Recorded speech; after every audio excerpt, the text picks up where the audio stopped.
সরকারি চাকরিজীবীদের জন্য বৈষম্যহীন নবম পে স্কেল দ্রুত বাস্তবায়নের দাবি জানিয়েছে বাংলাদেশ সরকারি কর্মচারী দাবি আদায় ঐক্য পরিষদ। সকালে জাতীয় প্রেস ক্লাবে আয়োজিত সংবাদ সম্মেলনে সংগঠনটির নেতারা বলেন, 14 থেকে 20 গ্রেডের কর্মচারীদের জন্য সর্বনিম্ন 35,000 টাকা বেতন নির্ধারণ সহ নতুন পে স্কেল দ্রুত গেজেট আকারে প্রকাশ করতে হবে। নেতারা অভিযোগ করেন, দ্রব্যমূল্যের লাগামহীন ঊর্ধ্বগতির কারণে নিম্ন আয়তের সরকারি কর্মচারীরা চরম কষ্টে দিন কাটাচ্ছেন। তাই নতুন পে কমিশনের সুপারিশ বাস্তবায়নে আসন্ন বাজেটে প্রয়োজনীয় অর্থ বরাদ্দের দাবি জানান তারা।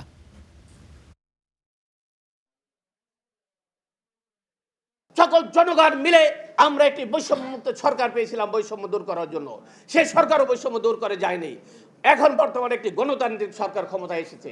এই সরকারকে আমি দাবি জানাবো, সচিবালয়ে যেভাবে পদ পদবি ঠিক তদ্রুপ সচিবালয়ের বাইরে সকল দপ্তর অধিদপ্তরের পদ পদবি পরিবর্তন করতে হবে।